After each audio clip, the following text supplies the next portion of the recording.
Hello, ഈ സെഷനിലേക്ക് സ്വാഗതം. RS ഫ്ലിപ്പ് ഫ്ലോപ്പ് IC7400 ഉപയോഗിച്ചുള്ള അവയുടെ നിർമ്മാണം എന്നിവ മനസ്സിലാക്കുന്നത് ഡിജിറ്റൽ സർക്യൂട്ടറിയുടെ അടിസ്ഥാന വസ്തുത ഗ്രഹിക്കുന്നതിന് സുപ്രധാനമാണ്.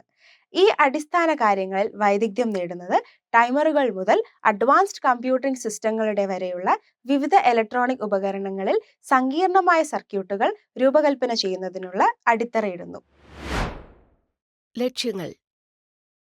ഈ സെഷന്റെ അവസാനം നിങ്ങൾ നേടുന്ന കഴിവ് IC7400 ഉപയോഗിച്ച് ക്ലോക്ക് പൾസ് കൂടാതെയുള്ള RS ഫ്ലിപ്പ് ഫ്ലോപ്പ് നിർമ്മിക്കുകയും പരിശോധിക്കുകയും ചെയ്യുക. നമ്മൾ സർക്യൂട്ട് സംയോജിപ്പിക്കാൻ തുടങ്ങുന്നതിന് മുൻപ് ആവശ്യമായ എല്ലാ ഉപകരണങ്ങളും സാമഗ്രികളും കയ്യിലുണ്ടെന്ന് ഉറപ്പാക്കാം. ഇതിനായി നിങ്ങൾക്ക് താഴെ പറയുന്ന ടൂളുകളും ഉപകരണങ്ങളും ആവശ്യമാണ്. ഡിജിറ്റൽ ട്രെയിനർ കിറ്റ് ഒരെണ്ണം, ഡിജിറ്റൽ മൾട്ടിമീറ്റർ വിത്ത് പ്രോബ്സ് ഒരെണ്ണം, വയർ സ്ട്രിപ്പർ ഒരെണ്ണം, ട്വീസർ ഒരെണ്ണം. താഴെ കൊടുത്ത വസ്തുക്കളും ഘടകങ്ങളും നമുക്ക് ആവശ്യമാണ്. IC7400 NAND ഗേറ്റ് ഒരെണ്ണം, ഹുക്കപ്പ് വയേഴ്സ് ആവശ്യത്തിന്. ഫ്ലിപ്പ് ഫ്ലോപ്സ് എന്നതിന്റെ ആശയം ആദ്യം മനസ്സിലാക്കാം. രണ്ട് സ്ഥിരതയുള്ള അവസ്ഥകളുള്ള ഡിജിറ്റൽ സർക്യൂട്ടാണ് ഫ്ലിപ്പ് ഫ്ലോപ്സ്. മറ്റൊന്നിലേക്ക് സ്വിച്ച് ചെയ്യപ്പെടുന്നതുവരെ ഒരവസ്ഥയിൽ തന്നെ നിലനിൽക്കുന്നു. ബൈനറി ഡാറ്റയുടെ ബീറ്റുകൾ സംഭരിക്കുന്നതിന് അവ ഉപയോഗിക്കുന്നു. 7 തരത്തിലുള്ള flip ഫ്ലോപ്പുകളുണ്ട്: RS, D, JK, T. ഓരോ തരത്തിനും അല്പം വ്യത്യസ്തമായ സ്വഭാവവും ട്രിഗറിംഗ് രീതികളുമുണ്ട്. കമ്പ്യൂട്ടറുകൾ മുതൽ കാൽക്കുലേറ്ററുകൾ വരെയുള്ള ഉപകരണങ്ങളിൽ കാണപ്പെടുന്ന ഡിജിറ്റൽ ഇലക്ട്രോണിക്സിന്റെ അടിസ്ഥാന നിർമ്മാണ ബ്ലോക്കാണ് അവ. NOR അല്ലെങ്കിൽ NAND എന്ന് വിളിക്കപ്പെടുന്ന ജോഡി ലോജിക് ഗേറ്റ്സിൽ നിന്ന് നിർമ്മിച്ച RS ഫ്ലിപ്പ് ഫ്ലോപ്സ് ആണ് ഏറ്റവും ലളിതമായത്. RS ഫ്ലിപ്പ് ഫ്ലോപ്സിന് 0ലേക്ക് പുനഃസജ്ജമാക്കുന്നതിനോ ഒന്നിലേക്ക് സജ്ജീകരിക്കുന്നതിനോ RS ഇൻപുട്ട് വയറുകളുണ്ട്. സംഭരിച്ച നമ്പർ കാണിക്കാൻ അവർക്ക് Q ബാർ ഔട്ട്പുട്ടുകളുമുണ്ട്. Q ഔട്ട്പുട്ട് വയറിലെ ഒരു 0 അല്ലെങ്കിൽ ഒരെണ്ണം ഓർക്കാൻ ഒരു NOR ലാച്ച് 2 ജോഡിയാക്കിയ NOR ഗേറ്റ്സ് ഉപയോഗിക്കുന്നു. RS ഇൻപുട്ട് വയറുകളുടെ സാധ്യമായ 4 കോമ്പിനേഷനുകളെ അടിസ്ഥാനമാക്കിയാണ് ഇത് പ്രവർത്തിക്കുന്നത്.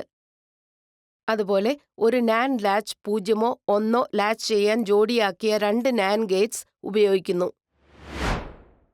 IC7400 ഉപയോഗിച്ച് ക്ലോക്ക് പൾസ് കൂടാതെയുള്ള RS ഫ്ലിപ്പ് ഫ്ലോപ്സ് നിർമ്മിക്കാനും പരിശോധിക്കാനുമുള്ള നടപടിക്രമം നോക്കാം. ഇത് താഴെ പറയുന്ന സ്റ്റെപ്സ് ഉൾക്കൊള്ളുന്നു. സ്റ്റെപ്പ് 1, എല്ലാ ഘടകങ്ങളും ശേഖരിക്കുക. Step 2, RS flip flop circuit നിർമ്മിക്കുക. സ്റ്റെപ്പ് 3, സർക്യൂട്ട് ശരിയാണെന്ന് പരിശോധിച്ചുറപ്പിക്കുക. സ്റ്റെപ്പ് 4, സർക്യൂട്ട് പവർ ഓൺ ചെയ്യുക. സ്റ്റെപ്പ് 5, ഇൻപുട്ടുകൾ ഉപയോഗിച്ച് പരിശോധിച്ച് ഫലങ്ങൾ രേഖപ്പെടുത്തുക. ഇനി ഓരോ സ്റ്റെപ്പും വിശദമായി പരിശോധിക്കാം. സോൾഡർ ലെസ് ബ്രെഡ് ബോർഡിൽ RS ഫ്ലിപ്പ് ഫ്ലോപ്പ് നിർമ്മിക്കാൻ ആവശ്യമായ ഘടകങ്ങൾ ശേഖരിക്കുക. ഇതിൽ 7400 quad 2 input NAND gate integrated circuit ഉൾപ്പെടുന്നു. അസംബ്ലി ആരംഭിക്കുന്നതിന് മുൻപ് ഓരോ ഭാഗവും നന്നായി പരിശോധിച്ച് മുഴുവൻ സെറ്റും ഉണ്ടെന്ന് ഉറപ്പാക്കുക. കേടായതെല്ലാം മാറ്റി സ്ഥാപിക്കുക. കാരണം ഒരു തെറ്റായ ഘടകം സർക്യൂട്ട് പ്രവർത്തനം തകരാറിലാക്കിയേക്കാം. ചിപ്പ് എടുക്കുമ്പോൾ നിങ്ങളുടെ തള്ളവിരലും ചൂണ്ടുവിരലും ഉപയോഗിച്ച് അരികുകളിൽ മാത്രം പിടിക്കുക. പിന്നുകളിൽ തൊടുന്നത് ഒഴിവാക്കുക. ബ്രെഡ് ബോർഡിലേക്ക് 7400 IC ശ്രദ്ധാപൂർവം ഇൻസേർട്ട് ചെയ്യുക. അങ്ങനെ എല്ലാ പിന്നുകളും പവർ, ഗ്രൗണ്ട്, ബസ് സ്ട്രിപ്പുകളിൽ ശരിയായി വിന്യസിക്കുന്നു. ബ്രെഡ് ബോർഡിന്റെ പോസിറ്റീവ് ടെർമിനലിലേക്ക് +5 വോൾട്ട് സപ്ലൈ നൽകുക. ICയുടെ പിൻ 14ലേക്ക് +5 വോൾട്ട് സപ്ലൈ വോൾട്ടേജ് നൽകുക.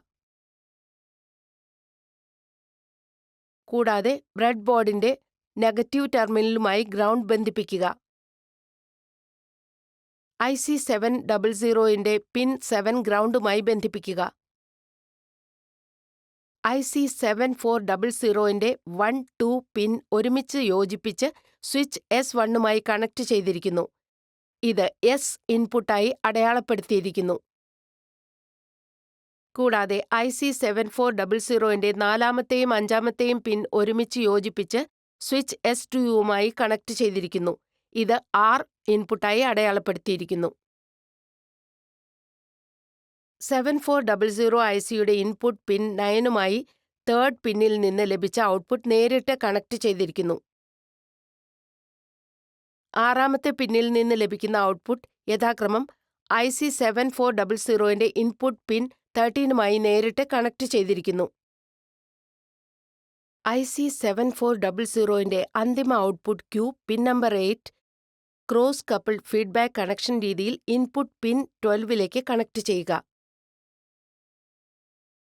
ക്രോസ് കപ്പിൾഡ് ഫീഡ്ബാക്ക് കണക്ഷനുള്ള അതേ ICയുടെ ഇൻപുട്ട് പിൻ നമ്പർ 10 IC7400 അന്തിമ output Q pin number 11 connect ചെയ്യുക. ഔട്ട്പുട്ട് പിൻ 8Q LED ബന്ധിപ്പിക്കുക.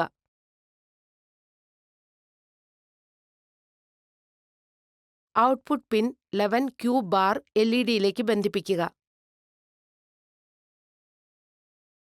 പവർ അപ്പിന് മുൻപ് നൽകിയിരിക്കുന്ന RS ഫ്ലിപ്പ് ഫ്ലോപ്പ് സർക്യൂട്ട് ഡയഗ്രമുമായി എല്ലാ ഘടക പ്ലേസ്മെന്റുകളും വയറിംഗും പൊരുത്തപ്പെടുന്നതുവരെ എന്ന് പരിശോധിക്കുക. ബ്രെഡ്ബോർഡ് റെയിൽസിൽ 5 വോൾട്ട് DC പവർ പ്രയോഗിക്കുക. പ്രയോഗിച്ച പവർ ഉപയോഗിച്ച് വ്യത്യസ്ത കോമ്പിനേഷനുകളിൽ RS ഇൻപുട്ടുകളിൽ ഹൈ ലോ ലോജിക് ലെവലുകൾ പ്രയോഗിക്കാൻ സ്വിച്ചുകൾ ഉപയോഗിക്കുക. ഔട്ട്പുട്ട് LEDകളിലെ അനുബന്ധ ലാച്ച് സ്റ്റേറ്റിലെ മാറ്റങ്ങൾ നിരീക്ഷിക്കുക. വ്യത്യസ്ത ഇൻപുട്ട് സാഹചര്യങ്ങൾ ഫ്ലിപ്പ് ഫ്ലോപ്പിന്റെ പ്രവർത്തനക്ഷമത ഈ സ്റ്റെപ്പിൽ പരിശോധിക്കുന്നു. ഇൻപുട്ട് S-ന്റെ മൂല്യം 0 ഇൻപുട്ട് R-ന്റെ മൂല്യം 1 ആയിരിക്കുമ്പോൾ Q ഔട്ട്പുട്ട് ലോജിക്കലായി മാറുകയും Q ബാർ 1 പോവുകയും ചെയ്യുന്നു. അത്തരം ഫ്ലിപ്പ് ഫ്ലോപ്പിന്റെ അവസ്ഥയെ റീസെറ്റ് കണ്ടീഷൻ എന്ന് വിളിക്കുന്നു.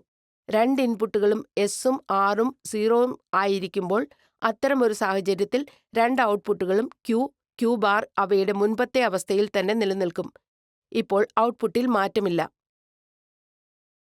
ഇൻപുട്ട് S-ന്റെ മൂല്യം 1 ഇൻപുട്ട് R-ന്റെ മൂല്യം 0 ആയപ്പോൾ ഔട്ട്പുട്ട് Q 1 ആയി മാറുകയും Q ബാർ 0 ആയി മാറുകയും ചെയ്യുമ്പോൾ അത്തരം ഫ്ലിപ്പ് ഫ്ലോപ്പിന്റെ അവസ്ഥയെ സെറ്റ് കണ്ടീഷൻ എന്ന് വിളിക്കുന്നു. രണ്ട് ഇൻപുട്ടുകളും S, R എന്നിവയും 0 ആയിരിക്കുമ്പോൾ രണ്ട് ഔട്ട്പുട്ടുകളും Q ബാർ അവയുടെ മുൻ അവസ്ഥയിൽ തന്നെ നിലനിൽക്കും. ഇപ്പോൾ ഔട്ട്പുട്ടിൽ മാറ്റമില്ല. S, R എന്നീ രണ്ട് ഇൻപുട്ടുകളും 1 ആയിരിക്കുമ്പോൾ അത്തരമൊരു സാഹചര്യത്തിൽ രണ്ട് ഔട്ട്പുട്ടുകളും ലോജിക്കലാണ് 1. ഈ അവസ്ഥയെ ഫോർബിഡൻ സ്റ്റേറ്റ് എന്ന് വിളിക്കുന്നു. ഇവിടെ ഈ സെഷൻ അവസാനിക്കുന്നു. ഈ സെഷനിൽ നാം പഠിച്ചത് IC7400 ഉപയോഗിച്ച് ക്ലോക്ക് പൾസ് കൂടാതെ RS ഫ്ലിപ്പ് ഫ്ലോപ്പ് നിർമ്മിക്കുകയും പരിശോധിക്കുകയും ചെയ്യുക. ശ്രദ്ധിച്ചതിന് നന്ദി. അടുത്ത സെഷനിൽ വീണ്ടും കാണാം.